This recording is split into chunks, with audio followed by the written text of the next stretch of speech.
just laughing too because it has in his personal part, Mr. Prager, Mr. PragerU.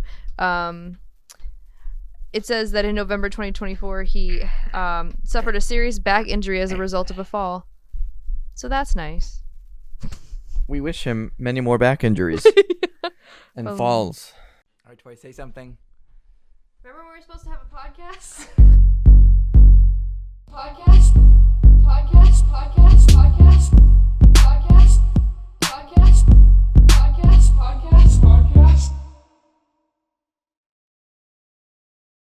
Hello, welcome to the LEM'n'TEA podcast. I probably peaked the mic, but that's okay. I'm Tory, this is Lewis, and we're here with everybody. episode 54 of LEM'n'TEA podcast. And we're just reminiscing of the last episode between Fun Socks and censorship.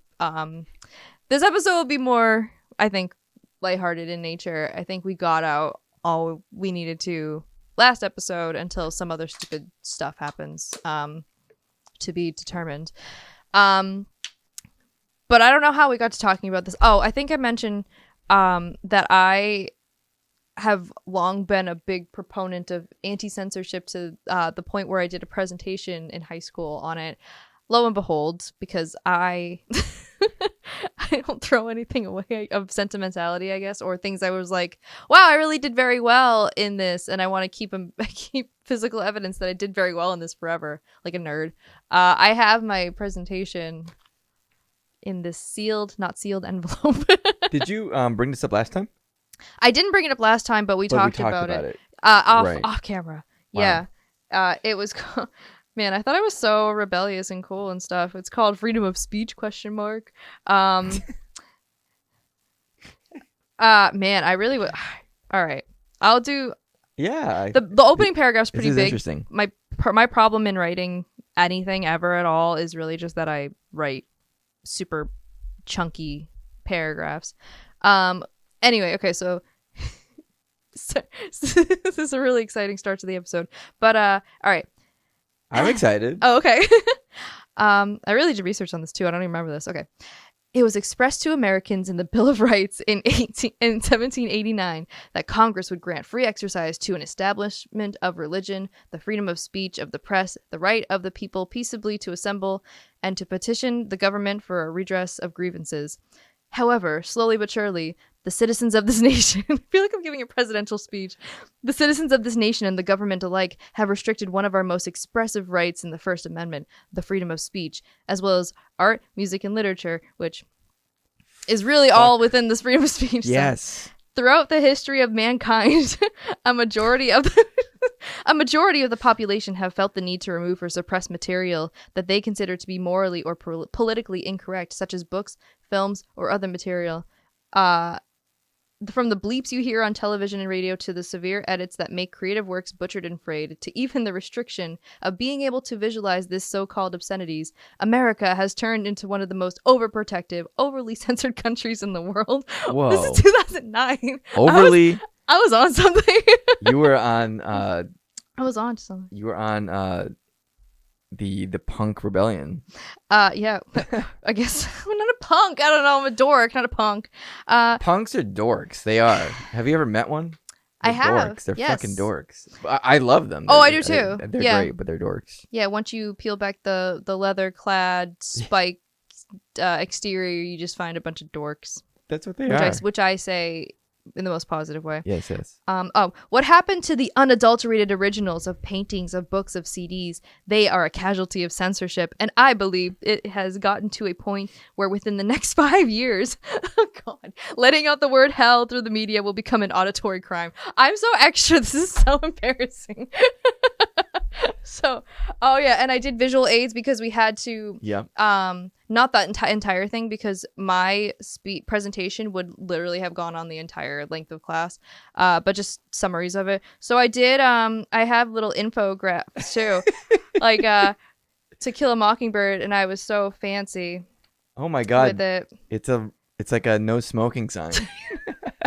No, To Kill a Mockingbird. I don't know why I did it this way. Oh, because I didn't know how to Photoshop. So it's 2 pieces of paper that I taped together, and I cut out the X, the Yep. restricted mark over it very very fancy. Crafty. Oh, and Hell and Heck. I did an infographic for that too.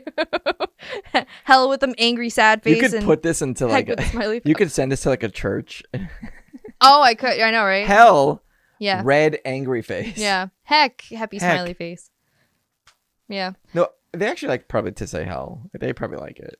Well, if it's within the context, I'm sure if you say what the hell, they're probably not into that. Right.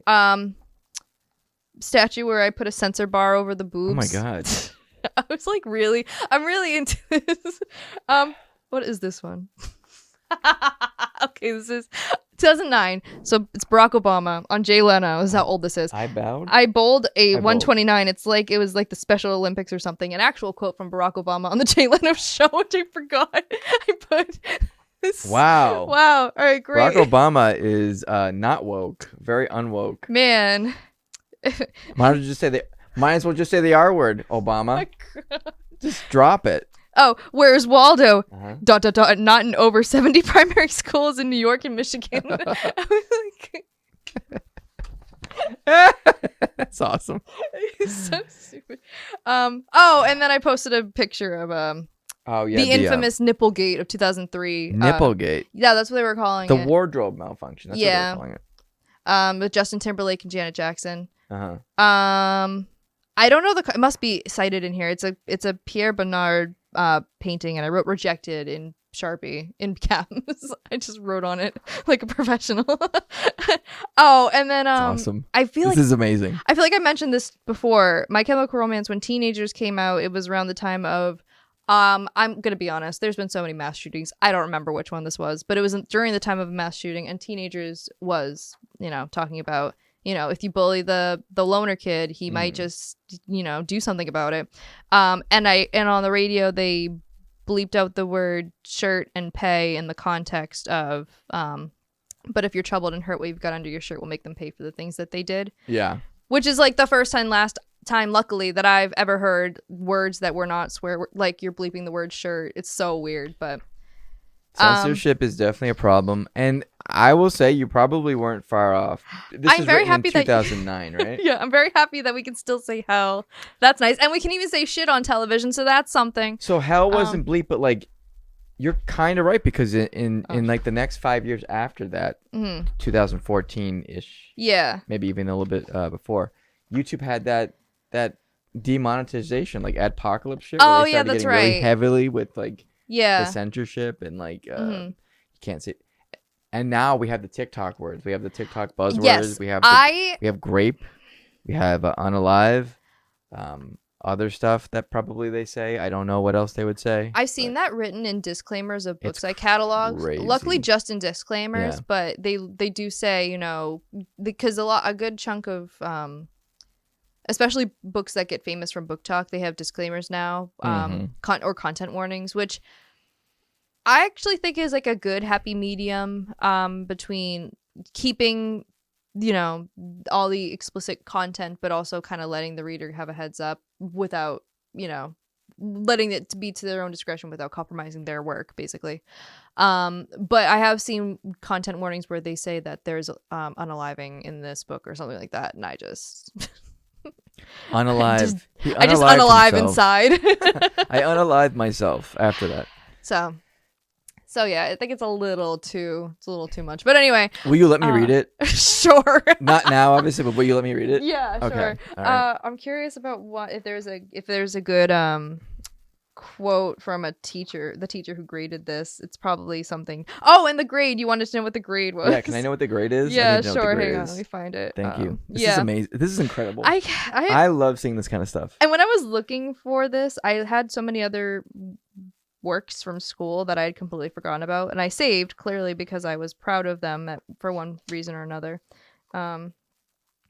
Okay, so these are on rubrics. So the rubrics that I have here, it's our town name, which I won't say.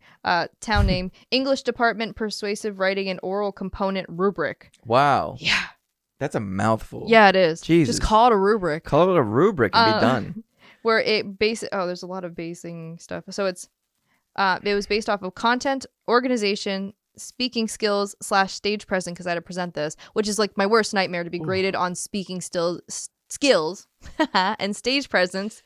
Oh, and the note that was written here was slow down, allow language to have impact. But I was just speaking fast because I wanted to get the fuck out of there. Oh, this was on the performance side of things. Yeah, right? yeah. Okay. Slow down. Yeah, the teacher wrote slow down. I understand, but like, yeah. Sure. Application of rhetorical / persuasive technique, grammar and mechanics, and audience, which means I give an awareness that I have a clear awareness of the audience and purpose. Mm-hmm. Oh, and the teacher wrote that she liked my use of visuals. So out of a 36, I got a 34, and I got dinged. Wow. I got dinged for speaking too fast because I didn't want to be up there longer than I had to be. So I mean, I think in the long run, that is incredible. First of all, thank you. Very, very well done. We're all proud of you. Oh, my 2009 self will be so proud. She should be. Okay. And I cannot wait to read this. Like, I really cannot wait to read this. That would be so like. Also, I've been trying to get more into writing in general again. Mm-hmm. I went to school for it, and I always liked it anyway. But life and the baby and all that. Of course. Crummy stuff. Mm-hmm. What spurred that, besides a recent binge I've been having on fanfiction lately, was my grandfather was going through stuff in my grandmother's part of her room, which is big. My grandmother passed in 2022. And he texted me and he said, it was just something about, he asked me if I was still writing, and I was like, not since the baby or whatever. So, he said, he asked me if I wanted the binder back because I had given my grandmother some of the things I had written. And he asked if I still wrote.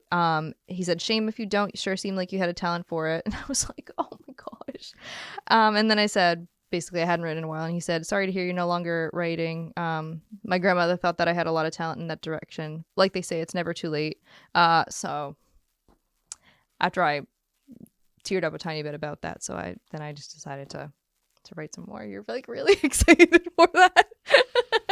I think it's good. Yeah. Somebody expresses an interest in something you do. I think it's great. I think so too. And the fact that it's coming from your grandfather, who not only has read your writing, he discovered it also through your grandmother. So it's like a link. Yeah. It's actually really sweet and very wholesome. So he did give it back to me, the binder, which I understand why, but like, sure, he's 88, 89. He just wants you to have it. Yeah. He wants you to have it. He knows he's getting older. Mm-hmm.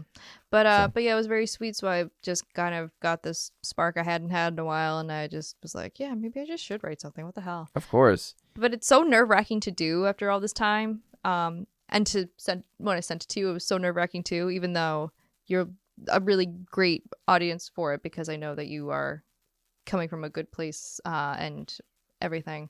But it's so it makes me feel so vulnerable. Writing is just such a vulnerable thing. I don't know. Yourself out there in any capacity is very hard. This whole thing is very vulnerable too. Yeah, that's true. This podcast. So it's okay. Like, art is supposed to make you feel uncomfortable, either as the person doing it or the person, receiving it. I saw that quote floating around with all this censorship stuff. Yeah. That was, that's an impactful thing to say. Like, it's huge. So, but, don't hold back. Yeah. So, thank you. You're a great. You are very good at writing. You're very, very, very good at writing. So you are too, by the way. Thank you. This isn't about me. I just say. Thank you. So. This is about you and how you're gonna write more stuff. I am. Yes. Except you need to. Here's one critique I have of your writing. Okay. You need to allow more time for language to have impact. That was with the presentation. That's the critique I'd give myself now for the podcast or something, because No, you're fine. I just feel like I go off on tangents and only I understand it. We talked about this. Like, that is the basis of everything. Like, the tangents are what make it. Yes. When you're talking, when you have a list of things to talk about, you talk about what you can on the list. Like, every podcast does that. They have a list of things that they want to talk about, and then maybe they get to them and maybe they don't. That's what happens here. Yeah. So. And I remember reading, because I have one or two discarded "So You Want to Start a Podcast" books that I haven't fully read, I'll be honest, but I've thumbed through, and one of them had said something about that the first step was that your podcast needs to be about something in the sense of it being like a set topic. But I think about all the people who, if maybe more notable people, but who just talk about literally anything, and That's like and their brand is what makes the podcast, but they can just shoot the shit about whatever. And I don't know. Because there are podcasts dedicated to specific topics. Yes, and those are good too. Oh yeah. They're fine, but you're right. Like, you don't the meta now. Not that I'm trying to be meta or anything, or we're trying to be meta. Yeah. Is to just get a bunch of people who know each other or friends or something, and then they talk about whatever for an hour or 2 hours, and that is what you see all over YouTube. Pretty much, yeah. And if these people weren't people of some note anyway, then it is just, when you boiled it down, it's just people just talking about anything. It is. And I think there's a comfort in that. Like I started YouTube, I mostly was talking about K-pop and stuff, but I was doing it to kind of as an extension to reach out to other people, and this was back in 2009, very big year for me. The year of hell. Can't say that. Heck. But I was doing it as a way to kind of reach out, and because I was watching other people talk about, different things, not just K-pop, and it was sort of a feeling of a communal feeling. So I feel like there are people who do listen to people just talk about anything because it comforts them, or it's a distraction while you clean your house. I listen to podcasts while cleaning my house too. So that's like the primary drive behind getting shit done now for me. It's probably not a good thing, but it's like I have to have something on in order to motivate myself to want to do things. Like, I have to distract myself from what I'm actually doing. Because I don't want to do it. Right. Like, I don't want to clean all my dishes. Like, I don't want to clean the bathroom. But then you're thinking, there's this thing I really have been meaning to listen to. Yeah. And I kind of save it. I kind of save it to listen to while I'm doing that thing. So it's okay. So if you listen to us while you're cleaning your house, that's the goal. And thank you, and I hope your house is cleaner now. Lemony fresh. Clean as hell. Clean. Oh, can't say that. That or driving, like those are the ones where if I have something I need to just listen to, those are the only things I feel like I can focus both my attention two ways on, if that makes sense. Yeah. Maybe if I go for a walk too. There's just certain things where if I'm just sitting and doing nothing and all I have to do is listen to something, I'm like, I can't pay attention. It's so bad. But anyway, thank you for letting me ramble on for however long, almost 20 minutes about my 2009 life. Do you think it doesn't matter that you took 20 minutes. Okay, thank you. It's okay that you took 20 minutes to talk about something you were proud of. I am proud. I feel like and this is growth as a human as you get older. I feel like things I believed in before, I've definitely changed my viewpoints on now. So it's kind of cool that 2009, 17-year-old me felt the same as 33-year-old me now. I think that's really cool. So, because I'm a dork. So. It's okay. Okay. Okay, good. The only thing I ever saved from, or that I know that I saved, I think I probably saved a couple things here and there, right? But besides like all of the little cutesy things that you save, because your mom saves them because you did them in like kindergarten, right? Yeah. I saved when I first started college in like 2008. I saved my essays from the first like English class that I ever took, because it wasn't totally difficult, but it was writing in a style that was very restrictive because it was trying to bring out the most of the language you used. Yeah.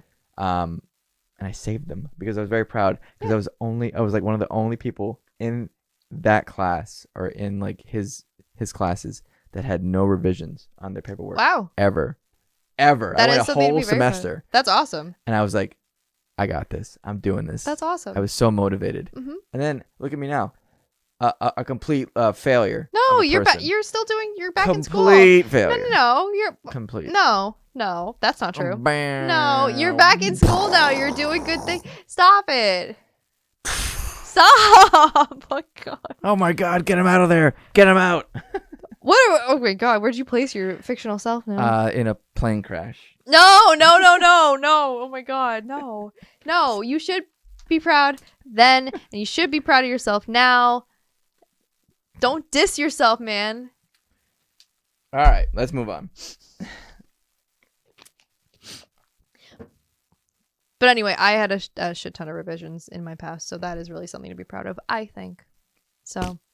Anyways. All right. We're all proud of you. We're proud of you too. Hey, everybody. No. No one. No like, one. comment, and subscribe if you're proud of Liz. And if you're not, I'll come to your house and beat you up. That's violent. Oh, I didn't say. Well, you don't want to censor it though. Right? No, right. you don't. It's an expression of your free speech. I'll beat you to hell. Dun dun dun. All right, you want to talk about some of the stuff that's on this list here, this document? Sure. Yes. Okay. Do you care where we start, or do you want to start at the top, or does it matter? I'm gonna leave it up to you, and I'll follow your lead. All right. Let's save the music stuff for the final stretch, and let's go to some of the stuff you have here. Do you want to do that one? We kind of talked about it for the most part, the way I want to talk about it. Although I did want to say, because I thought it was funny, and I'm probably the only one that's gonna think it's funny. Okay. My go-to fanfiction reading website is Archive of Our Own, or AO3 as it's commonly known.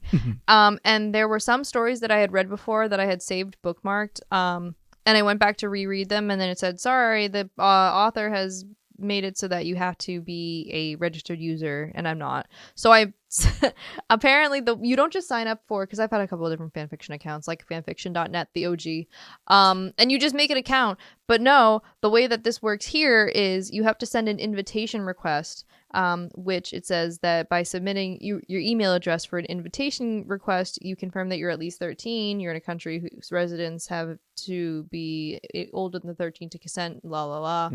And then it said, we should get back to you by August 25th. As we're recording right now, it's August 16th. And it said, there are currently 114,767 people on the waiting list. We are sending out 6,500 invitations every 12 hours. So I'm number You'll see it soon. 114,000 in this list. Let me in. I feel like Eric Andre in AO3. Let me in. But anyway, that was my stupid funny thing about that. Also, fanfiction writing is real writing, and fanfiction reading is real reading, and so is listening to audiobooks, and so is reading graphic novels. It all uses scientifically the same parts of your brain to digest the information, register it, interpret it, all that good stuff. So, and that's the cool thing too, which they didn't have. I don't know if they had this when you were in school. For summer reading. When I catalog summer reading now at the library, there are so many graphic novel options. Oh, I did. Yeah, no, they didn't have that. No, me either. I would have loved that. I would have loved to have not read Jane Eyre.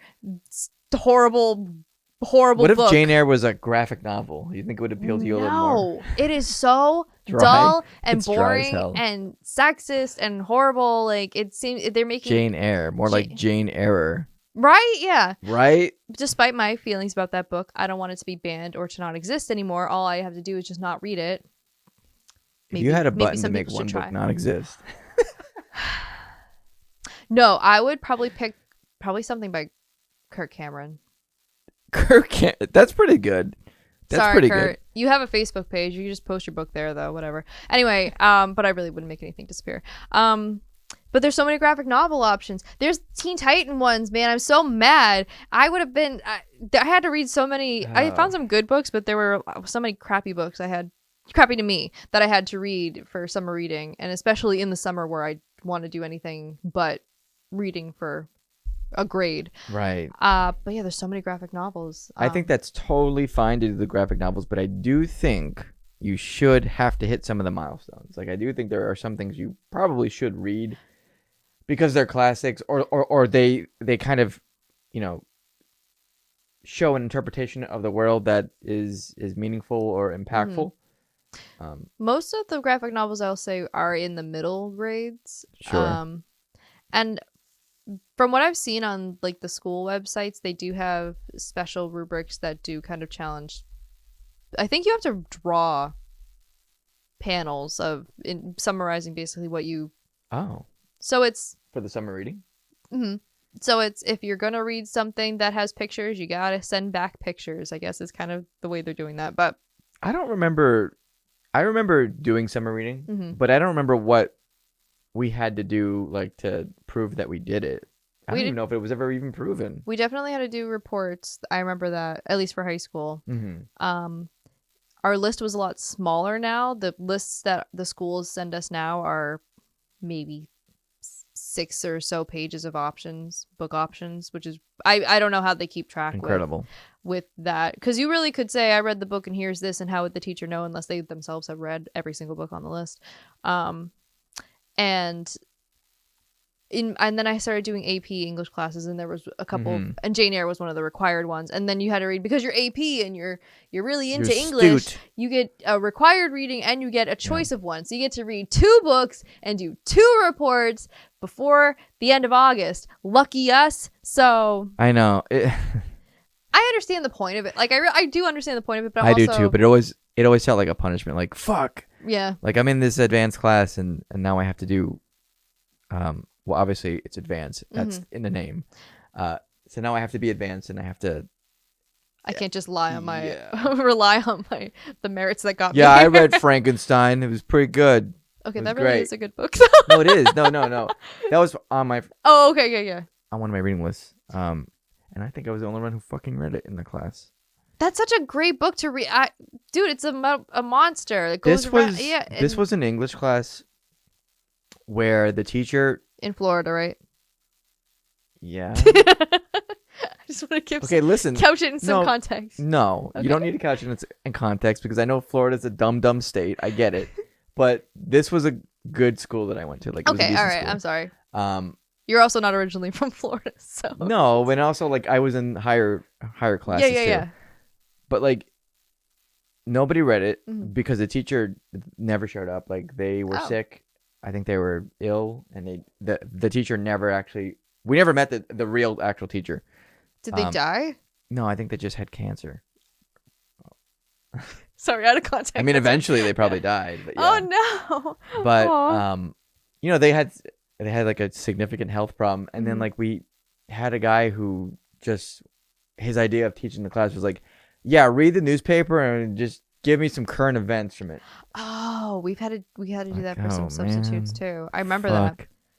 I remember there was a substitute semi-occasionally in one of my math classes, and they'd be like, we're just going to do Sudoku. All right, cool. No, we never had that option. With me. That's awesome. Though. I was in dumb math, so that's probably dumb math? Yeah. Okay. For what I was in AP English, I had dumb math. In 8th grade, I was in like an advanced math class, and then I went to 9th grade, and something, like my schedule got fucked up. So they put me in like dumb math, right? Yeah. And we were doing the same thing I did in 8th grade. It was so fucking easy. That's awesome. The teacher thought I was a genius. And like, I'm like, nope. Oh nope. no, one of our lights went out. Ah! All right, we're back. All right, we're back. So anyways. Dumb math. And you were a genius. No, I wasn't a genius. Well, the teacher they thought you were I was a genius. because I had already done it the year before. That's always great though. Oh man, it was so good, but also so bad because like I was surrounded by people that just did not give a shit. So you were, by comparison, especially, you were like the shining star and gave the teacher a reason to come to class. He was probably one of my favorite teachers. That's I nice. love this guy. Like, yeah, hopefully he's alive still. But shout out to you. I won't say your name, but shout out to you. Mrs. or Mr. Mr. Okay. Mr. Shout out to you, Mr. Mr. P. He was awesome. But listen. Yeah. So let me ask you this. Sorry. No, you said listen and then. Ahead. Okay. No. Please. No. Go ahead. Since we're now long not in high school anymore, were you were you a student who did the summer reading right away? No. I did it the couple days before school was gonna start. Me too. And that sucked. I remember finishing a book in like a day or two. like, oh fuck, I didn't do the summer reading. And it was like the more advanced your classes were, like English classes were, the more books you read. Yeah. You weren't just doing like one book. Oh, okay. You're doing like 2, maybe 3 books. Yeah. So. Yeah, no, I remember reading A Farewell to Arms in maybe 3 days, and it was the last week. What a book to tackle in 3 days. That was a required one for AP. Right. And it was I don't know why everybody loves that book so much, because I think The Sun Also Rises is so much better, but A Farewell to Arms is just so bland and whatever. Yep. Shout out Ernest Hemingway, Mr. H. But yeah, no, I was one of those too, and I'm a constant procrastinator anyway, so I just couldn't not be like, yep. I'll come down to it when it really gets down to the wire, because I know I can do it.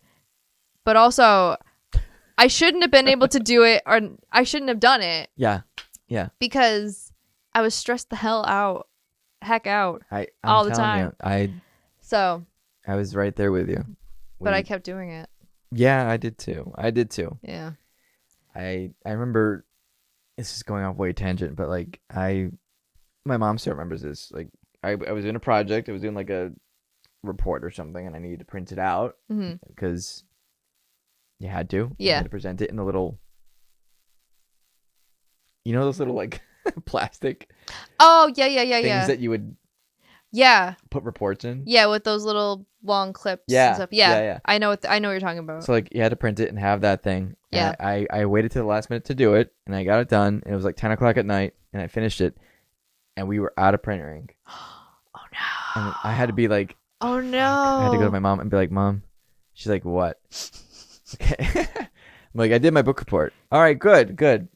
That's good. But printer's out of ink. She's like, what the fuck did you tell me now? You told me now. Yeah. So she had to drive me to Walmart at like 10 o'clock to get printer ink. She was very upset with me, which I agree with her. I agree with I deserved to be yelled at. I think of stuff like that. Yeah.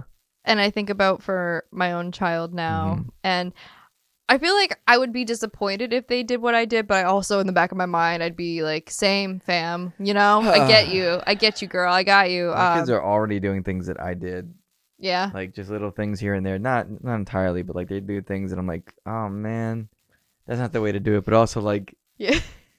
It's really the pot calling the kettle black. Like, but they don't know that. And, no, they don't know it. Do you feel bad though, because you have to take this moral high ground that you didn't have yourself? I do feel bad because I know I'm being a hypocrite. Yeah. But also, like, I know the right thing to do is to tell them that learn from my mistakes. You shouldn't do this because there was a man once who did this, and well, everything turned out fine, pretty much. Yeah, he was okay. Of the story. But probably shaved a lot of years off his life due to stress. Yeah. So anyway, why did we start talking? I don't remember. I was just gonna I don't know. I started talking about waiting in a queue for getting an approval from AO3 Senpai, AO3. And I don't remember what the hell we were talking about. But anyway, that's the podcast, the LEM'n'TEA podcast. Thanks for being here with us. Woo! Okay, so I think that's all I have to say about that. In conclusion, my speech is over. In conclusion, Jane Eyre sucks. Wow. It's turned me off from wanting to read. She's one of 3 writer sisters, and I've never read any of the other ones because it's just turned me off from the Bronte sisters entirely. And that's it. That's all I got. That's all I got. That's all, folks. If you don't, and do your summer reading like in the beginning of August. Don't wait till the end of August. Yeah, whenever your school. Give yourself 3 weeks before school starts. A good like nice cushion. Yeah, I agree. Don't do it the day before. No, I mean, to us it's unrealistic to be like, it's June or whenever you get out of school. It's late May. I'm gonna start my report now. And it's funny. God, I would never. And I hear people talking, or parents that come. I mean, parents come in that last minute too, and they always go, my son just, he didn't get his summer reading done yet, and it's the last week before school. Yep. And in the back of my mind, I'm like, I'm with you, kid. I'm with you. You're my thoughts. I understand. I'm not gonna say it out loud, but then verbally, I just go, oh well, we have tons of options still, or right. whatever. Like, yeah. So it's it's not going to change. That's how kids are, and that's what's going to happen. Yeah. And I would always think too, like, this is kind of going long, but like, I would always think like, oh yeah, I'm done procrastinating. Like, I knew it wasn't really gonna happen, but like, I would think, I would try to talk myself up. Like, I'll just do it early. Like, I'll just do it early. It never happened. No. I never did anything early. I think maybe one time by accident I did something early because I thought the due date was like like right then and there. Yeah. So I did it early. Like, fuck. And then I figured out it wasn't until like the next couple weeks or something. But yeah, I feel like for me, if I consciously and purposely do something early, I feel really weird about it because strange. I feel like, why did it take me such little time to get it done and not this sense of urgency? There must be more I can do to improve it or something. Yeah. We're fucked up. We're just messed up, man. Listen, you know how like, this is the last thing that I'll say about this. Okay. Writing a paper, right? Yeah. You write like a research paper or whatever, a report. They're like, oh yeah, you got to do your final draft. This is the final draft. Right. There is no first draft. This is the one and only draft of the shit I'm turning in, and I'm not revising it. I BS'd a couple of first drafts. Oh yeah. Or rough drafts. Don't ask me to do a fucking. Listen. Want a rough draft? It's going to be very rough because I'm doing it at 8:00 at night before school starts. That's how rough it is, sir or ma'am. I'm bullshitting this. Don't ask me to do a rough draft. Ask people who need to do rough drafts to do fucking rough drafts. I don't need to do no fucking rough drafts, okay? The quality of my work, you've seen this shit. It's top tier. And I'm not bragging. You said it yourself on the fucking assignment. There you go. You said it. Sorry, I had to. Don't ask me to do rough drafts. There was like, I forget the type of rough. There was like a first draft, but then there was a rough draft where you had to sort of. It always reminded me of storyboarding for like animated shows or something. What it was, yeah. Where it was just, what is your argument? What are your 3 points or whatever? And I'm just thinking, can't I just put this in? Yeah. Can I just like test this out and not have to do 5 different stages of this paper? I'm gonna tell you my 3 points when I'm in a state of deranged panic. Okay. I'm not going to tell you them as bullet points. No. I'll be sweating bullets and getting it to you. I'll be sweating bullets and my points will come across. Yes. Absolutely. As clearly as I can get them in my only fucking draft and not my rough one. I'm sorry. And then inevitably and inexplicably, there's feedback that comes back like, "Wow, sorry for the yelling. This is time. Wow, this was really well written, and you clearly spent a lot of time." I did not. And then there's just this sense of guilt, like I didn't spend as much time as you are giving me wild amounts of credit. You are. I don't want to tell you how much you're giving me. I'm not going to correct you. I'm not going to correct you. This is your fault. You think I'm better than I am here. You either are gassing me up a lot, or you have some really dumb students who did plan ahead or something. That's the thing. Like, listen. Like, are you saying this to be nice, or do you actually? Everybody's at their own pace. Yeah. Everybody's at their own pace. Mm-hmm. But listen, you have seen my pace. Mm-hmm. Okay, this is not the first paper I've turned in. You know what I can do. Mm-hmm. I am not planning for fucking anything. Okay, I need you to know this. You should have to fill out an assignment or something or some sort of paperwork at the beginning of the class to say, like, I'm going to do your work. Mm-hmm. I will do your work. That's why I'm here. Once. Yes. One fucking time. Okay? And it will be within anywhere from 24 hours to 2 hours before your class. 2 hours? Holy shit. My mom listens to the podcast sometimes. Sure. I think, hi mom, if you are. I can remember 2 times in high school where, and I think she must have known that I was not telling the truth, where I said it would be the Monday when an assignment's due, and I procrastinated because, and I would have said, I don't feel good. And she'd let me stay home, and I would rest, and I'd bust out this assignment that I probably had 2 weeks to do beforehand in a day. And I had a wonderful note that said, my daughter was sick from school. And if you knew, Mom, thank you. And if you don't, I'm sorry. But also thank you, because I really needed that extra day to get my act together. Yep. I can't say that I really learned from it, because we're now talking about this now. Listen, there is a bargaining you do with every, like, even if you're not religious, you take the day off of school, right? Yeah. And you do this bargaining with yourself, like, fuck, I'm never gonna do this again. Like, it Yeah, happens so often. Oh God, like I really learned my lesson this time.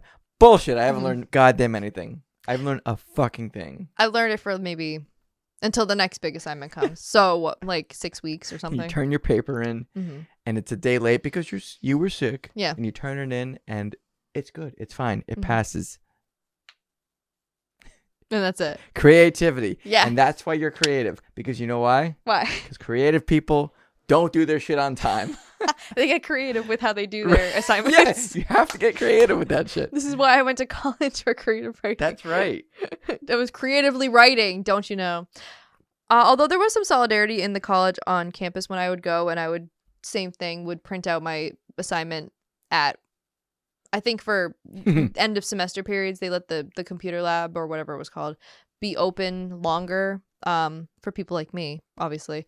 And there was solidarity in me seeing a couple other students that were also finishing typing something up, and we all knew damn well that this assignment was due tomorrow. But we were all just sort of like... You always know. You go in, you don't talk about it. Nope. You do the thing. You print it out, and you leave, and hopefully you never see those fucking people again. I think I saw somebody from my class once. Hey, are you doing? Yes. It's like that gif of what's his face? Franco. What's his name? Franco? The actor. James Franco? James Franco. I was like, it's not Daniel. Why do I think Daniel? James Franco, and he's got a noose around his neck, and he just looks over and goes, "You too?" Yeah, first time. Yeah. Yeah. So, yeah. Yep. That's so anyway, me every time. Creativity. All right. So I think we've talked a lot about creativity and how inept we are at just being. But we made it through. That's really that's what life is. Like, you just find solution. Nothing is ever really the linear path that people make it seem like it is. You have to get creative. That's how you survive. Extreme procrastination, though, is it is probably my second hobby. Like like I have a lot of hobbies, but like it's probably like a hobby that like I just dwell in. I feel like it has to be it's a mental illness. I was gonna say not to bring down people's real mental illnesses. It's a mental illness. But if things like ADD are also a mental illness, it's got something to do with that, for sure. Yeah. It's like this whole thing with like the fear of failure and like your shit ain't right. And then deluding yourself into thinking, "Oh, I work better under pressure." No, you don't. You're working better under pressure because you don't have any other time to work. That's why you're working better.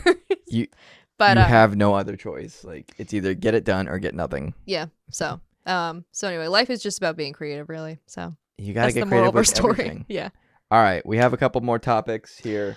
We do. Do you want to talk about the fun ones or that other one? Let's do the fun ones. The fun ones. Okay. Great. I mean, this whole thing's been fun. Like I said, this is I think a great podcast of levity from the last one. Because everything, we had to acknowledge how everything is awful and whatever. But anyway, now we're just acknowledging things that make us happy or that we can look back on and laugh and then think, haha, we'll never do that again. I said think, not do. But anyway, what I realized from our last episode, which I don't think has happened in a very long time, was last episode did not have a K-pop corner. So hello and welcome to the K-pop corner. Well, it feels so good to be back. Yes. Oh, and hello, Wonho. Hi. I didn't acknowledge him last time either because I was sad about the state of the world, and now here he is. Because I was sad about the state of the world. Yeah. That I couldn't. Well, I couldn't run from Wonho. Well, I was looking a little dusty. He really, yeah. He just needs a little cleaning. It's fine. But you know what he also looks like? What? Abby. From? K-pop Demon Hunters. We finally watched it because we didn't procrastinate. We were contrarian about it. No, I think that's true. Yeah. I wasn't something where I was like, I'll watch it later. I needed to get into the mindset Uh-huh. after everybody else was is so into it and be like, all right, it's my time now. And I just put it on and you stayed and watched, so thank you. I knew some of the story beats because my family has watched it. It's huge. And they watched it well before I watched it, like a month before we even watched it. So, okay. Initial thoughts or like, what do you feel like? I really liked it. I was ready. I'm gonna be honest. Like I was kind of ready to just based on the name, just to kind of be a hater about it, because it's just sort of goofy. K-pop Demon Hunters is just 3 words that you don't really see put together. But I really liked it. I really did. I had listened to the soundtrack before. I think listening to the songs within the context of the movie actually made me like them more than I initially did, because I wasn't really feeling them just listening without the context. I still think Golden sounds like I Am, but I do like it because I do like I Am. So it was never a dig about it being not good. It was just it sounded familiar. I Love Your Idol. That was all. And it was inspired by a couple other K-pop songs that already existed, like a bunch of songs by EXO. Yeah. I still don't like Soda Pop. I'm sorry for the Soda Pop lovers. I don't like that song. I just don't. You've offended every 8-year-old. And your wife. Yeah, well, I mean, listen. Yeah. It's just because Soda Pop is the song that is like that brings people in. It's very campy. It's very like poppy. Yeah. And that was the point, again, within the context of the movie. So that makes sense. I understand that. I'm not the audience for the lyrics of the song. So well, also lyrics are kind of weird, but Your Idol's a better song for sure. Yeah, and though that and Golden have been doing really, really well on, because K-pop fans care now. I've never seen anybody really care about the Billboard charts until it charted. It charted in Estonia. Golden is now number 1 on the Billboard charts, which apparently is the first time that's happened for a female group since Destiny's Child. I found out. That is nuts! Wow. And then Your Idol is, I think last I checked, was number 6, and then Takedown it's on the chart too. It's lower, but it is charting as well. In Denmark. I'm just kidding. But it's the one with the Twice girlies, so I'm happy for them. So but yeah, no, I like most of the songs. I liked the little inside bits about K-pop, like the variety shows where they have you act like, well, there's a character called Baby who says goo goo gaga, but it's a play on something in Korea called aegyo, which just means being really cutesy and like for a performative reason and stuff. Yeah. Fan service.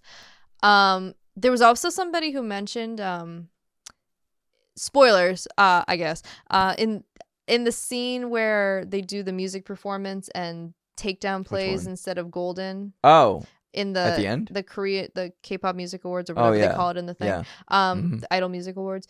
It was not the song that was supposed to play, but the purple hair girl, Rumi, she automatically starts dancing to it, and people were saying, oh, it's just like K-pop, because some K-pop, like the second that the song comes on, their bodies just kind of move before they can really realize the song is playing, which is wild. But they hear the song so many times and they practice it so many times. So she knows. Yeah, there's compilations of it too. There's a really great one with Nayeon where she's fixing her top, and then all of a sudden the song starts and she just immediately like gets into position, and it startles her because I think she just didn't, her body did it before her mind could even realize it. But stuff like that, I thought it was really cool. Shout out to Derpy Cat. I don't know what the cat's name is. I don't want to know what the cat's name is. That's the name of the cat. Is it like yes canonically? That's what the creator said it was. Oh, okay, perfect. Yeah. Then I'm proud to call it, happy to call it Derpy Cat. Yeah, no, I love Derpy Cat. Legitimately one of the funniest parts of the movie. That opening scene with him and the stupid flower pot, we were both laughing our asses off. It was great. Oh, God. That's their stupid sense of humor, I think. And I really liked it. What'd you think of it all? I thought it was good. Yeah. I thought it was, at first when we were getting into it, I thought it was gonna be kind of cringe because they're using a lot of like these K-pop terminologies or like Korean terminologies that I will never use. I'm never gonna use those terms ever because it just seems so weird. I am a man in his 30s who is never gonna say these words. But I understand why they said it Yeah. because that is true. They do say those words, and it's part of the culture. Yeah. And also, it really the movie is definitely made by people who care Yeah. about K-pop and that whole culture surrounding it. You can tell that it is made with a lot of love and a lot of attention to what actually happens in the actual industry. Like, Yeah. it's pretty good. Mhm. So I think it's good. I think so too. I think it's a good movie. And now, okay, so I don't know if, because I think they explained this in the beginning and maybe we weren't, I don't know if it was that we just didn't catch it or whatever. We had to look up what the honeymoon was. Okay, so because I didn't explain understand it. They do explain it, but it's still like maybe I wasn't paying enough attention, like you said. Yeah. But the honeymoon, I thought it was a moon. I'm looking for a moon. Mhm. It's not. It's like all these little lines and like it's a barrier. Yeah. It's like a demonic barrier or something, right? Which I'm sure it means something in Korean too. Like how Saja means lion. Yes. And I thought that was cool because then they had the fan name Join the Pride and stuff. It's like that, I don't know, I thought that was really clever. No, yeah. So, for sure. Although I don't think they ever said what Huntrix fans were called. I have no idea. I don't know. Pray? I don't know. I don't even know if they did say that. I don't think so either, but it was cool. They had all the aesthetics of K-pop. There were people with light sticks and things like that, which I thought was very, very funny and cool. Oh yeah, no, I feel like every K-pop fan got represented whether they wanted to or not. Yeah. So yeah. They did show the different sides of K-pop, and it was very. They even had the charts. Like they had the charts are very important to the groups because that's kind of how you quote unquote show your worth as an artist. And so was winning the award at these music these. Oh, music kill, shows. Perfect kill, whatever. Yeah, the perfect all kill, the PAK. PAK. I will say though, as a K-pop fan for an absurd number of years. Sure. Spoilers again. When the Huntrix performance happens and it's the evil girls performing and they reveal that Rumi is half demon. Very Inuyasha coded. No, I'm just kidding. Then they canceled the whole award show. That would never happen. No, they would just keep going. Yeah. And that part was very funny to me too. I'm like, oh yeah, they would do this. Huntrix broke up on stage. Oh, and okay. now and it's more people watching now. Yeah. Why would you end the show? So keep rolling, keep it rolling. I did. And there were parts where I said, oh, this is probably what's going to happen in this cliche. And I was happy to be wrong with it because I knew about your idol being performed by the demonic K-pop group, the Saja Boys. the demonic K-pop group. So I thought they were going to have something to do with the basically the climax of the movie, which was the reveal for Rumi, and they didn't have anything to do with it entirely in the way like themselves in the way that I thought. I was happy to be wrong. I mean, there's still some cliches in it, but I don't feel like they were like eye-rolling cliches. And it's, I don't know, it's just surprising to me how many people have latched onto this movie now because it's Netflix's #1 movie. It's a big hit. They say it's their Frozen. Yes. Which is a big deal, I guess. I've seen a couple articles about this. So that was one of them. It was also people that were kind of knocking how successful the I feel like it was some stupid out of touch publication like Wall Street Journal or something that was saying something like because one of the singers of the Saja Boys, I've said this before, is he's from a group I really like, a real K-pop group that I really like. He was the voice of one of the singers in the Saja Boys. Sure. And how he's now, charted high, the highest he's ever had in this fictional group than he ever did with his real group. And there was some argument made about, where do we draw the line of fictional groups having this much acclaim and stuff like that. And everybody immediately in the comments luckily was like, Frozen, we're going way back. The Archies are Gorillas. The gorilla, yeah. So this is not the first or last time there's gonna be a fictional group group or artist that charts, basically. Somebody on Twitter, I remember seeing this a couple days ago, like maybe like 5 days ago or something. They wrote a thing that was like, like these fictional things like Huntrix or whatever, or the Saja Boys. This is how like AI takes over uh art. It's a bad thing, right? It's like, no, that was a real person singing that shit. Like, it's the same for Frozen. It was the same for Gorillaz. Yeah. It was the same for I don't know, Josie and the Pussycats, whatever. Yeah. Like real people are singing these things. It's animated, right? That doesn't mean it's not real music. And they put out a soundtrack, and it's an actual soundtrack, and it's music. So it's not the same. I would argue that if we're really going to make the comparison, Vocaloids would probably be the closest things, since those are not sung by real people. They're all sung by computer-generated voices. There are I didn't know that. Yeah. So, like, Hatsune Miku is not a person singing that? No. Oh, I didn't know that. No, it's a program. Yeah, and because if you listen, and I don't listen to a lot of Hatsune Miku or Vocaloid stuff, but if you listen carefully, the way that words are like start and end and or are sustained, it's very not like a real person. It's very like staccato. Right.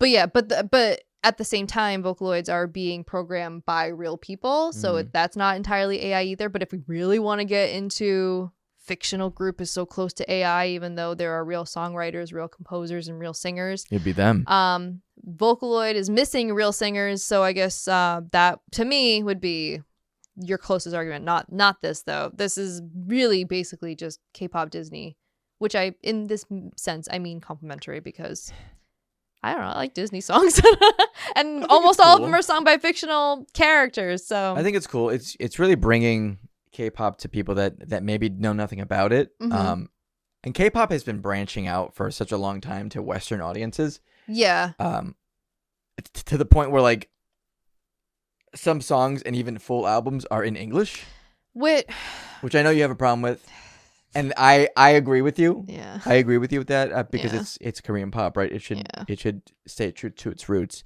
But They love that money, baby. They wanna get that money. But it also comes off as so inauthentic, especially when a group that is known for a particular kind of sound, they try to make something specifically for the West, and it's so like I hear it all the time BTS. here. Well, I was also gonna mention, not all, but a couple of tracks from the G-Idol album. Yes. It's just like you're talking about that one that we listened to, but it wasn't really that great. That was different. That was one with Klaxon. Are you talking about the album with I Do on it? The mini album? Yeah, okay. And there's a couple of songs, because there's that I Want That oh my whatever. I like that song. I do too, and I think that's pretty much the most original or truest sounding to they're not G-Idol anymore, they're Idol. Oh, I'm sorry. Yeah. The G is silent and always has been, and now it's dead. They buried it. Fucking pronouns. Yeah. But yeah, there's a good chunk of songs on that where I just, you could tell that it was just, they want to be as broad with the sound as possible to try to reach as many people as possible. And if it's too weird Korean people, then it might not grab, the attention of a new audience, which is. That's always been a thing in Eastern music, though, like Asian music especially, where they'll just say English lyrics because they think it sounds cool. That too, yeah. So, but this was a strict intended purpose to market towards a Western audience. But it's also like they are getting a chance to market to a Western audience because of how they sounded originally. Exactly. So if you strip them of that, what makes them unique? It's I agree. So that's my whole spiel. At least with that, the English lyrics, I'll talk about some other time maybe. But for sure. But yeah, no, this didn't come off as anything like there wasn't any big sort of press release or like it wasn't released in theaters, which I think Sony is now probably kicking themselves in the ass over, like how much money they lost out on. They missed out. Yeah, they did. And I have another article about that too. Wow, Sony having a fucking like horrible Sony made a business decision mistake. Wow. Imagine. No, yeah, but yeah, it's from Forbes. It's called Sony Lost Big on K-Pop Demon Hunters Record Success. Which they did. They did. But yeah, this was just what I think it was really just something I expected to be cringe because let's be honest, Netflix is not exactly these days known for their quality stuff, and when it is quality, it takes 4 years to make between seasons. Or gets canceled On the first season. They're not the hallmark of quality stuff. So I understand. But I guess so. Let me see. Sony made K-pop Demon Hunters for $100 million, then sold the rights to Netflix. Now reports are that Sony will end up making just $20 million in profits off that deal, thanks to those terms. As anything that happens from here on, that's all Netflix, since they own the property. Whoa. Okay. So Sony made the movie. Yeah.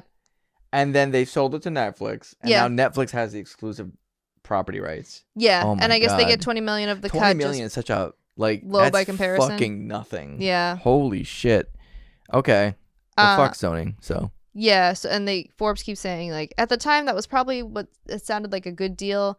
It was a good movie. It would be fed into the Netflix conveyor belt of content, be watched, and everyone would praise it for a weekend and move on. Which, again, that does happen to a lot of Netflix exclusive stuff, I think. I was talking to a friend of ours about this, and we were just saying how much we hated the word content for like entertainment. Mm-hmm.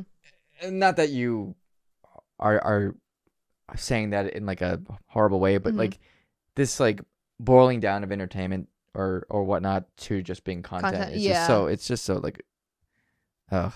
Yeah, no, I understand. It's so gross. Yeah. Yeah, it does kind of sound very like it's scummy. Yeah. But yeah, so they lost out. Netflix is talking about doing a sequel. Apparently, I don't know. I keep hearing that it's not true. They're trying to maybe do a live action one, which I hope they freaking don't, because that's going to be the most. That will be the cringe thing that everybody was worried about. Don't do it. So, and then the article ends with this person saying, "I've asked Sony for comments and I will report if I hear back," which I don't think they'll. Never. You're not going to hear shit from them. I feel like Sony, like I said, Sony's really just kicking themselves because, you know, like I said, on the surface, K-pop Demon Hunters, I don't know, like that might be a very big miss and a hit or miss situation to release it into theaters, especially when,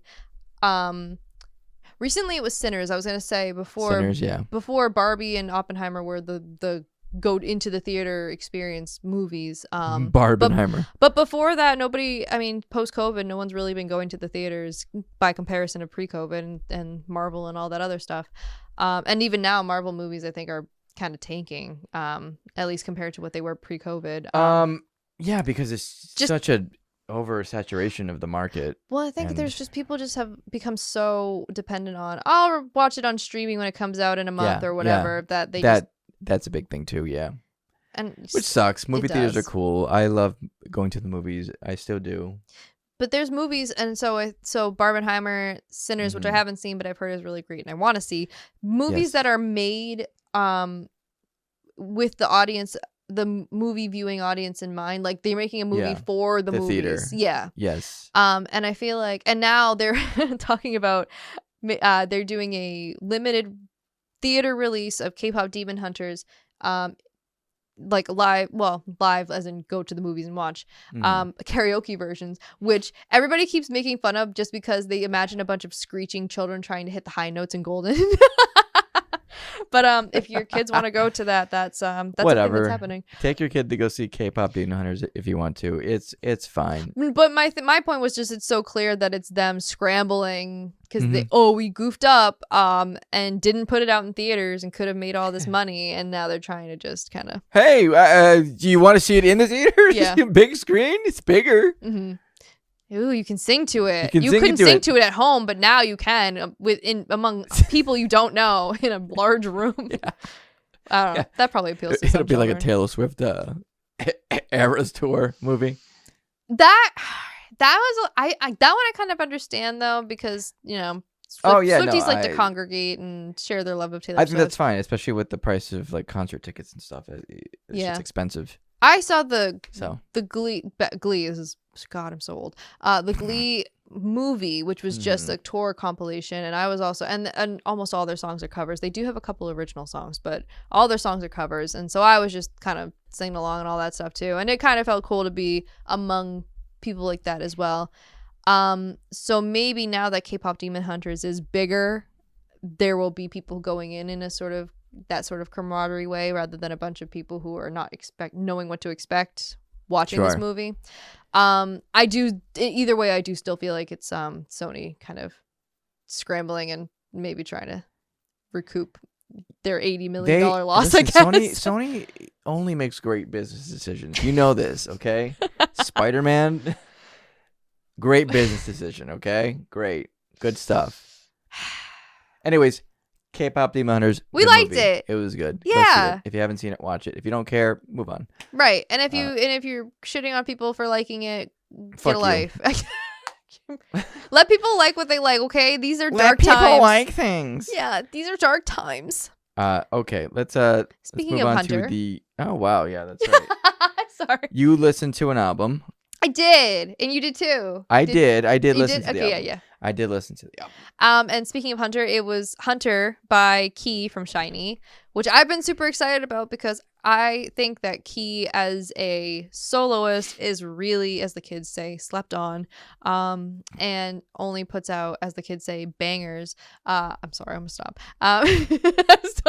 Stop. But anyway, Hunter is. I've seen non-SHINee fans saying that they think this is the best album of the year so far. And I, in a totally biased way, am inclined to agree. I think that this really is an album where I liked everything. And I don't feel like that happens super often these days with how much, especially for K-pop, how much stuff comes out. In a full album. 30 minutes. I know, yeah. I was just going to say it's a 10-track album, but it's a half hour. 10-track album with a runtime of a mini album. Yeah, I mean, I'll take whatever. I'll take it. That is the meta now. That is what everyone is doing. They're making 2 minute and I've said this so many fucking times on this podcast. And I'll say it again. And to you specifically. Yeah. And it's not because I don't even agree with it. Mm-hmm. Like, sure, make a 2 minute and 30-second song if that happens to be the length of the song, right? Mm-hmm. But like this is the streaming meta. They want the replays. They want you to 2 minutes 30 seconds is like the top. That's like because the shorter the songs are, the more songs they can play or whatever. Gotta stream. Get those streams. Get those streams up. My problem mainly with 2 minute or 30-second songs or less, because there are some that are less. Even maybe just barely above 2 minutes. Right. Is that I feel like they cut the song specifically for the reason you said, and it makes the song seem very unfinished. It's like I could feel like to round it out, this could have used another verse. It could have used the chorus again or something. Like it just feels like cut way too short.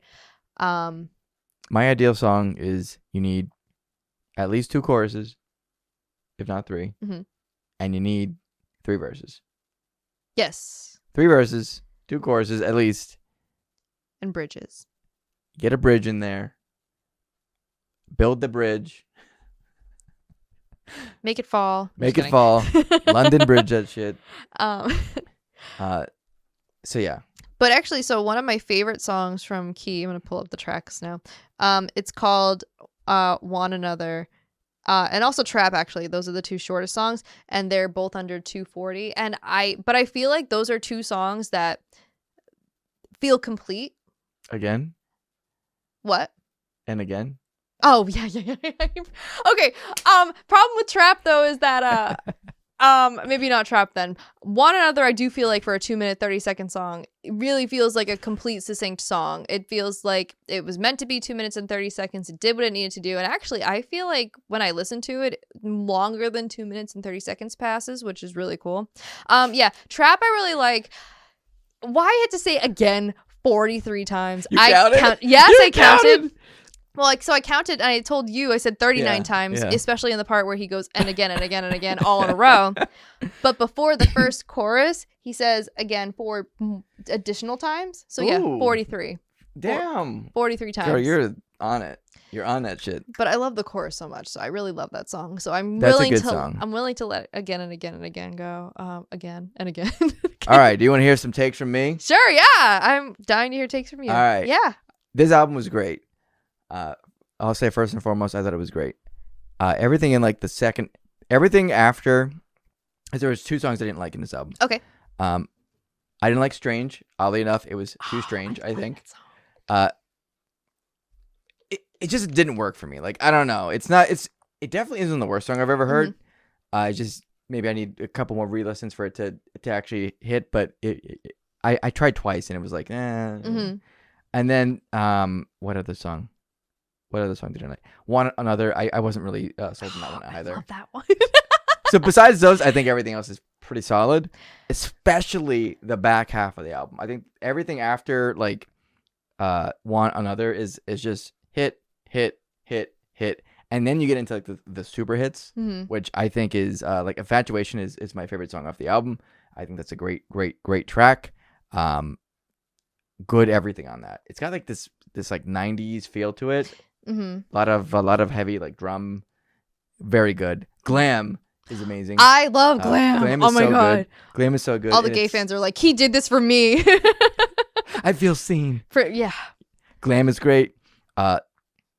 Picture Frame, great song. There is a feature by Sulgi. Yes. Good song too, by the way. Great song. And then that Lavender Love, which I didn't think I was gonna like. Great song. No, that one grew Good on me finisher. too. Good finisher. No, it was okay. So actually, this is funny because I think I have a complete opposite view. Go for it. So I like I said, I liked all the songs and I have them all added and stuff. My two least favorite songs though, was Infatuation. Because all right, so the feature, mainly because of the feature, who why? I just don't feel like he fit. Okay. I just don't, and also because I don't give a fuck about him.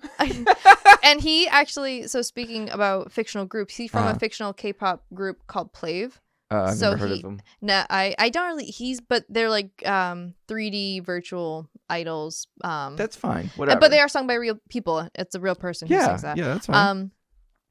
And what was the other one I didn't like? Oh, No Way.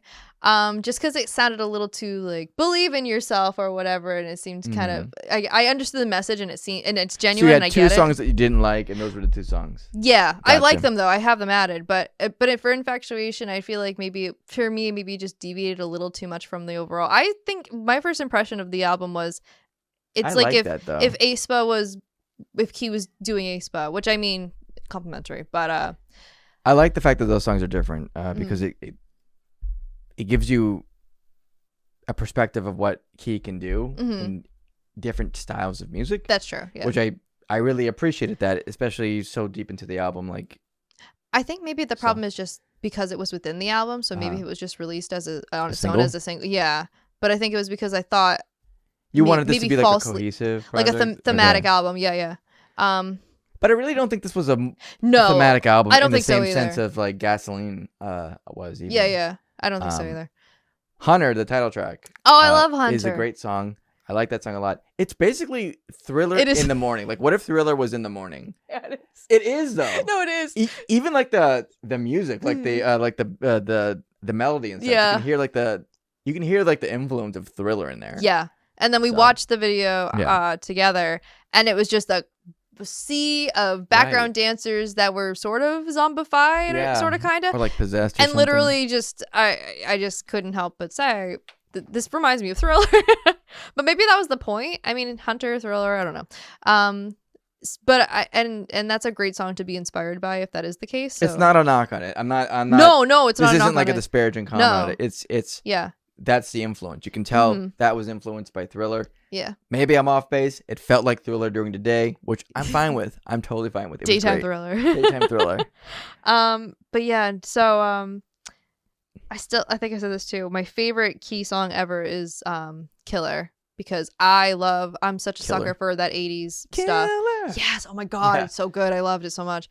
It's my favorite Key song. I don't know. I'm just a sucker for synths and that whole retro to me. I'm sorry. I like Killer a lot. This is probably a basic bitch take. I like what song is that? Hang on. Let me think. Okay. But while you're thinking, let me think. Yeah. Go listen to Hunter, the whole album, and like we said, it's a half hour. It's a full album at a half hour.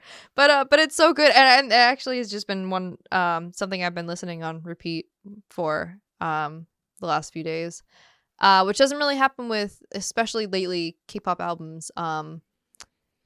Just liking every single song and wanting to listen to it all at once. Except for Infatuation. I still listen to Infatuation. I do. I listen to the whole album in order just because I have it liked in order. Yeah. On YouTube Music. But yeah, no, I really love it, and I'm so glad that people are finally starting to see that he is a really great versatile artist, because when he first started in Shiny, he was in a rapper role, Uh-huh. and I feel like that really. I mean, there a lot of K-pop groups feel like they need to have a designated rapper, and then when they sing, people are like, The main rapper. People, there's a lead rapper and a main rapper. What's the the difference? What What's the does difference? it mean? I don't know. They What's the mean difference? The same thing. What's the difference between the main vocal and the lead vocal? Oh, Fuck if I know. But the visual.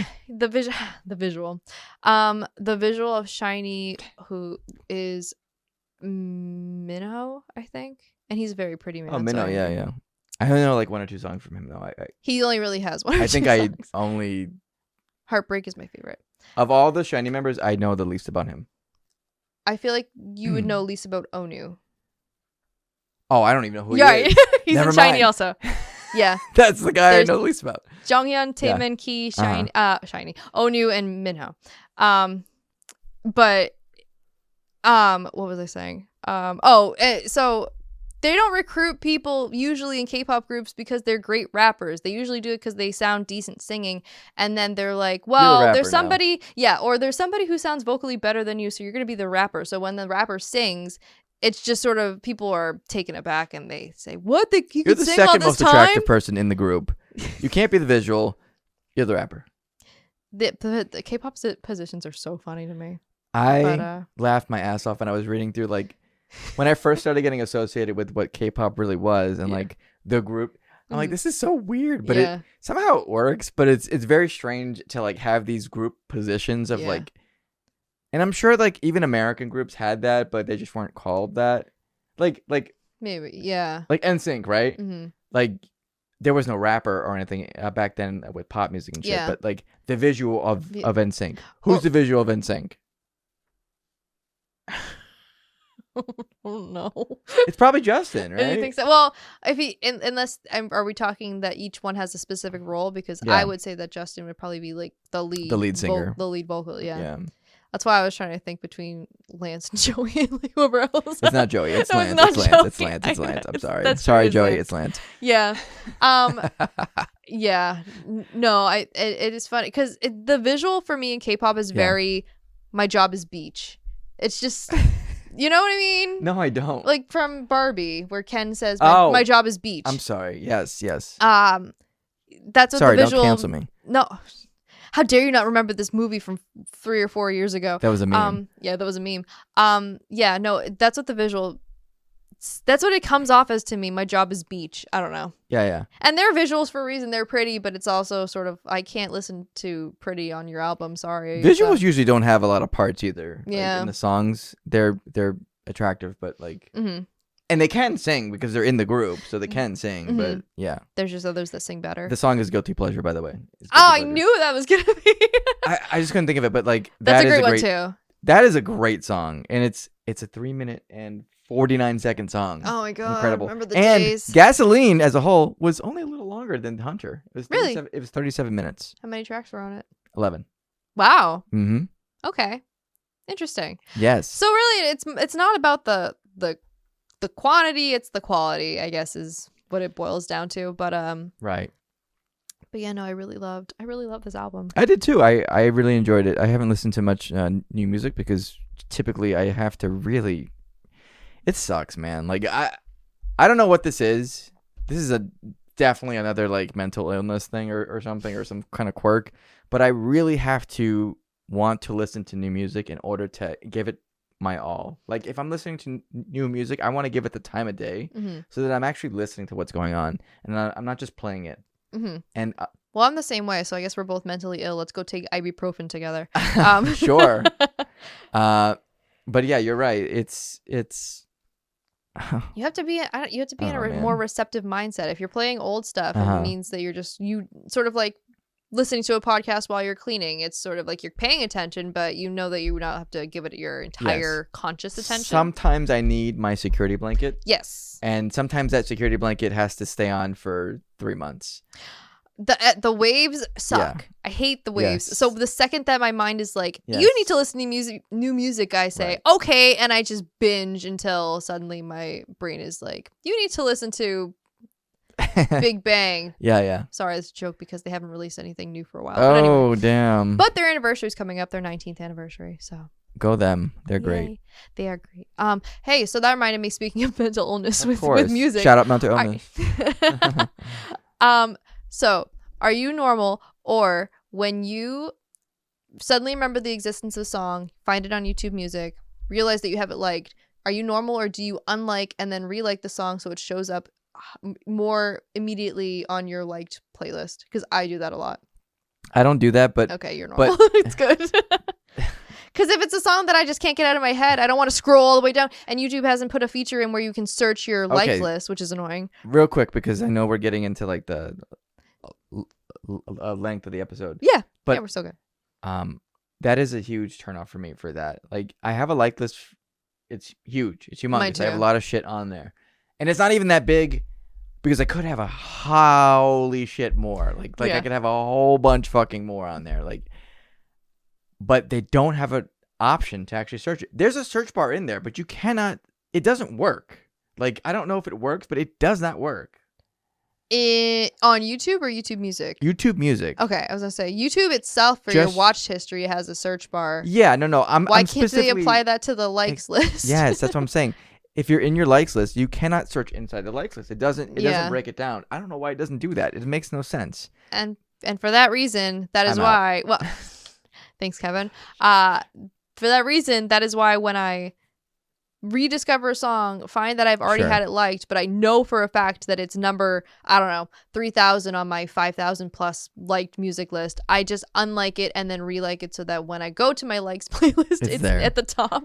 I've done that so often, and because that's how I survive, I guess. I don't know. That's fair. I don't see anything wrong with that. The thing with me is, like, I will so often find a song that I liked, and I know it's on my like list, or it should be, right? Mm-hmm. I listen to this all the time. It's a great song. It comes up. It's not liked for some reason. I have that too. And it's like, okay, is this a glitch where it's showing me that it's not liked, and if I like it, it's going to like show up at the top of my list? Mm-hmm.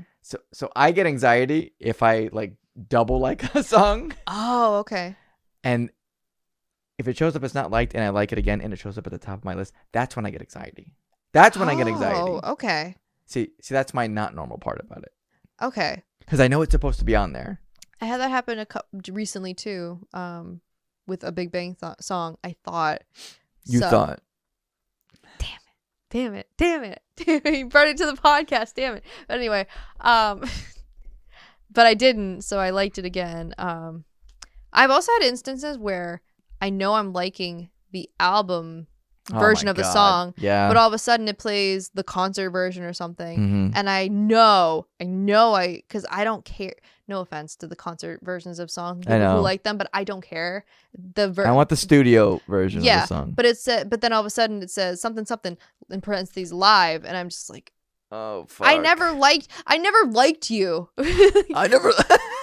Leave me alone. But for some reason, it's like transposed my like on the studio version for the live one. So then I get paranoid and I have to seek out the studio version and check that unliking the live version didn't. It's a mess. YouTube, fix your everything. I can't say that's ever happened to me, or at least I haven't noticed that. Mm-hmm. But you just brought up a thing and it made me think about more shit that's wrong. What was it? God, why is my brain dead? There's so much that's wrong. There's so much that's wrong with the world and YouTube music. Mm-hmm. Okay, songs. What am I thinking of? What the fuck were you talking about? You were talking about liking, right? Yeah, with studio versions. Yeah. Here's my weird shit. Okay, this is where I get into like the inner machinations of my mind, or an enigma type shit. Spilled milks. Yeah. I like a song. Mm-hmm. It comes out first. It's a single. I like the single. Comes out again. It's in the album. I'm suddenly paralyzed. Because I have to. I like the album, and I want to like it on the album, so it has the same album art, so like it kind of matches. Yes. Yes. No. Yep. The album. Yes. I'm totally with you. You know what I mean? Yep. And then I get like it'll come up. It's a song. Yeah. I love this song. It's great. It's the single version that I liked. I never liked the album version because I already liked the single version. I know the single version's on the list. Yeah. And it's here. So then I have to go back and I have to unlike the single and then go to the album and like. Yeah. Nope. Yep. It's probably a mental illness, but I totally understand. Yeah.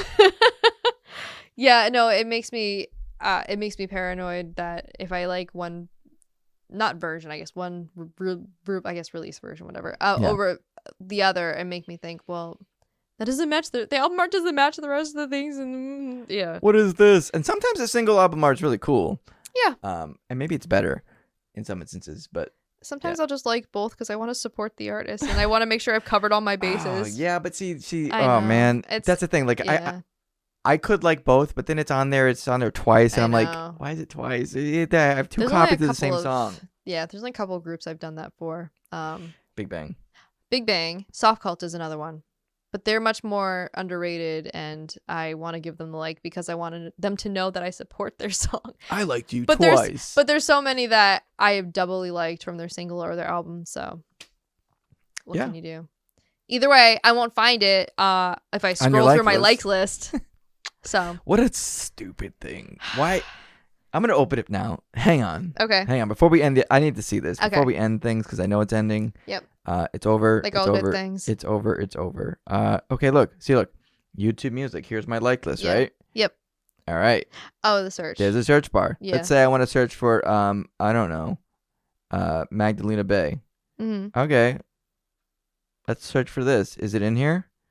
Okay, top result. But this is not my fucking like list. It just took me. It just takes you to the regular It's search. like, why? I know. I want to search in my like list. That's why I'm in my like list. So I don't have to seek it out. You're making more work for me, really. I would just search it otherwise. Yeah. I already liked it. Mm-hmm. Yeah. Don't want to search it like that. So anyway, ending off on a real positive note of fix your platform. YouTube, Mr. Mohan. Fuck you. Fuck you and your age verification bullshit. No, seriously, fuck you. No, Susan would never have done this. God rest her soul. I was gonna say rip the goat. Rip the legend. Although she did get rid of dislikes, so I guess everybody has their. Everybody has their thing, but it's like.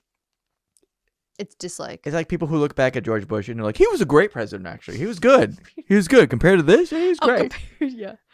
Anyways, like lists. Those are great. But if you like what you saw here, you can go to our thank you. You can go to our YouTube page, LEM'n'TEA Podcast. Comment, and subscribe. Like, comment, and subscribe. Or if you like what you see from Tory, because she has her own brain and her own thoughts and her own rants and her own everything, you can go to YouTube not YouTube. You could go to her YouTube, but I won't say that because she doesn't want me to. You can go to her Twitter, twitter.com/trippydeaths, and you can see everything she has to say about everything, anything under the sun, K-pop, J-pop, pop. Other pop, yeah. Just go there. And if you like what Lewis has to say, because he's also a person with his own brain and mind and thoughts and really great postings on the internet, especially about the world today, and how basically everybody in the government is missing their own brain. And if you agree with that, which I do, you can follow him at twitter.com/lumo. And if you liked us as a collective, thank you. We are on TikTok and also Twitter by the same name, LEM'n'TEA Podcast. I should probably make a TikTok. Follow me on us on TikTok to see if I make us a TikTok. We're really selling ourselves. You sold me much better than I sold any of this. But anyway, thank you guys so much for watching. We'll be back next time. Maybe not talking about K-pop Demon Hunters. Maybe talking about something else. Maybe J-pop Demon Hunters. J-pop Yokai Hunters. Everybody, do what you got to do. Don't procrastinate. Call your local congressmen and your senators and advocate for free speech because it's important and you want to be able to say the word hell. And to do that, you can go to the library and use one of their private booths in order to seek out any information you might need. Man, you're really good at being a pitching spokesperson. Thank you. Today. I appreciate that. Appreciate you, man. Thank you. All right. Bye. Bye, Wonho. Bye, Balboa. He moved over there.